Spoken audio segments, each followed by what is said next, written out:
warahmatullahi wabarakatuh. Perkenalkan, kami dari kelompok 2. Di sini kami akan mempresentasikan hasil pekerjaan kelompok kami yang melalui podcast yang membahas tentang demokrasi liberal dan demokrasi terpimpin di Indonesia. Nah, tanpa berlama-lama lagi, ayo kita mulai. Annyeonghaseyo, welcome to Diamond 7 Podcast. Perkenalkan, saya Rina Evelyn selaku host pertama pada hari ini.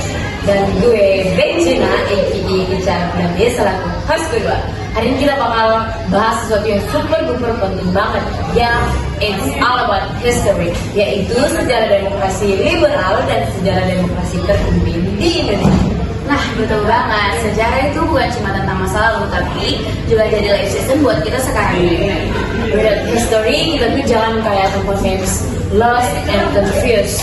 Betul banget, makanya let's open your mind, ambil sisi positif dari masa lalu buat masa depan kita semua. Nah, pada hari ini kita nggak sendirian loh, kita kedatangan tamu-tamu yang super duper keren yang bakalan sharing-sharing bareng kita tentang topik kita hari ini. Nah, yaitu ada Putri Cynthia Sari yang sering kita panggil Bes. Hai Bes. Terus ada Muslimah yang sering kita panggil Kak Ima. Hai Kak Ima. Terus ada Lista yang sering kita panggil Lilis. Hai. And ada Ahmad Sultan Jamil yang sering kita panggil Jamil. Hai Jamil. And last but not least ada Ahmad Priyatama yang sering kita panggil Memet. Hai Memet. Halo semuanya. Oke, sebelum kita lanjut buat tes topik-topik kita hari ini, kita mau nanya-nanya dulu nih kabar kita.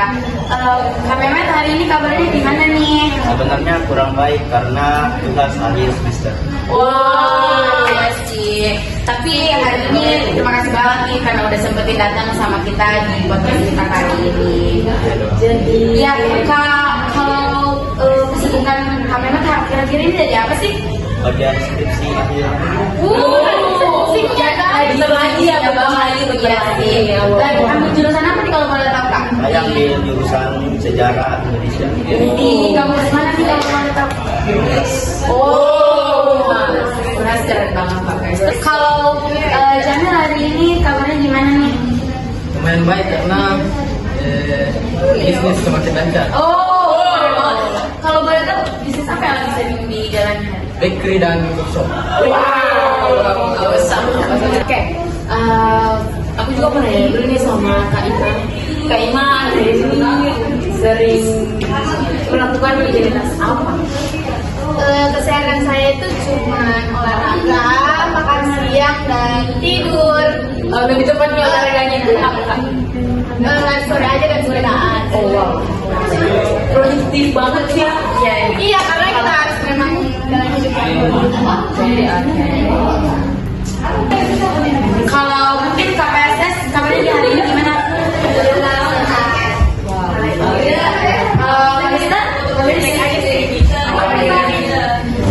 Mungkin udah kali ya nanya-nanyanya.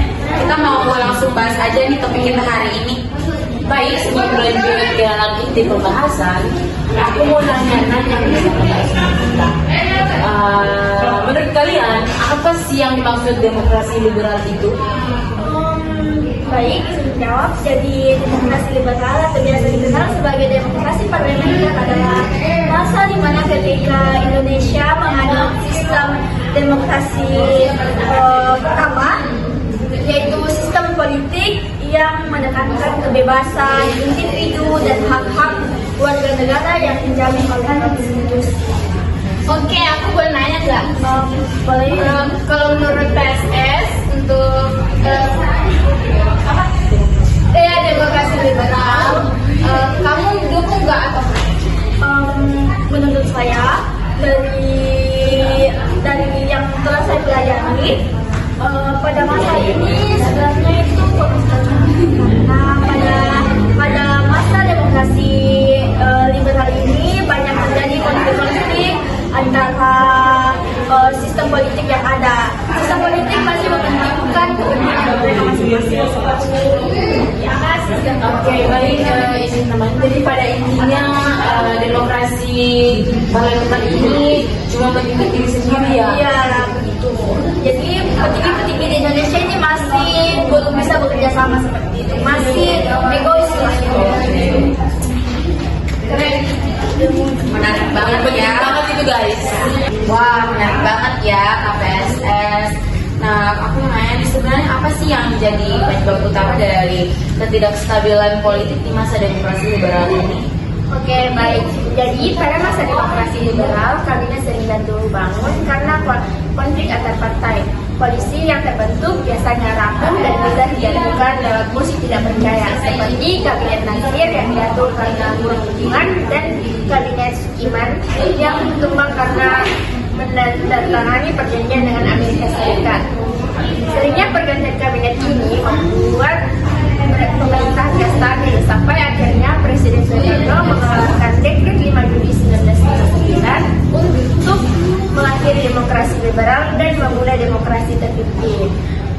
Nah, teman-teman, jadi perlu diketahui bahwa demokrasi liberal ini atau demokrasi parlementer ini dimulai pada tanggal 17 Agustus 1950 sampai dengan 5 Juni 1959 seperti yang disebutkan oleh Karisda yang keluarnya dari presiden pertama yaitu Soekarno.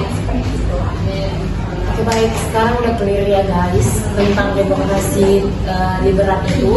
Baik, sekarang kita masuk dalam pembahasan tentang demokrasi terpimpin. Mungkin ada yang bisa jelasin lebih jauh apa sih itu demokrasi terpimpin di Indonesia? Oke, demokrasi terpimpin atau Orde Lama berlangsung pada tahun 1959 sampai pada awal Orde Baru tahun 1966.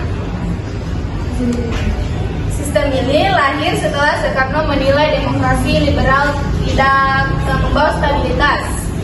Ia mengklaim sistem ini terinspirasi dari musyawarah desa, tapi pada praktiknya kekuasaan saat berpusat di tangan presiden. Kebebasan sipil, salah. Maaf ya teman-teman, kakak itu lagi naas. Kaget nih. Udah nervous aja kak, santai aja kak. Ya maaf, sorry aja saja kakak Ika. Selama demokrasi terpimpin, kebebasan sipil banyak dibatasi. Militer dan partai komunis Indonesia jadi kekuatan utama dan darurat militer diberlakukan. Soekarno juga memperkenalkan konsep Nasabah Gabungan Nasionalisme, Agama, dan Komunisme untuk merangkul berbagai kekuatan politik. Oke, jadi lebih jelas ya karena udah dijelasin sama Kak Ima gitu. Jadi kita lebih tahu gitu apa-apa aja sih yang terkait dengan demokrasi terpimpin itu. Terus aku mau nanya lagi nih, kira-kira siapa ya tokoh utama dalam demokrasi terpimpin ini? Ada yang tahu? Mungkin boleh jelasin. Tokoh utamanya tentu saja Presiden Soekarno yang memperkenalkan konsep demokrasi terpimpin pada akhir tahun 1962 sebagai respon terhadap kegagalan sistem demokrasi liberal setelah dekret presiden pada tanggal 5 Juni 1959. Sistem ini diterapkan pimpin presiden memegang peranan yang sangat kuat dan hampir semua keputusan politik ditentukan secara sentralistik oleh beliau. Jadi selanjut tokoh-tokoh dari Mehmet, ada juga tokoh yang namanya Pan Nusantara Aidit atau bisa disebut Den Aidit. Jadi ketua Partai Komunis Indonesia (PKI) yang berperan besar dalam memperluas pengaruh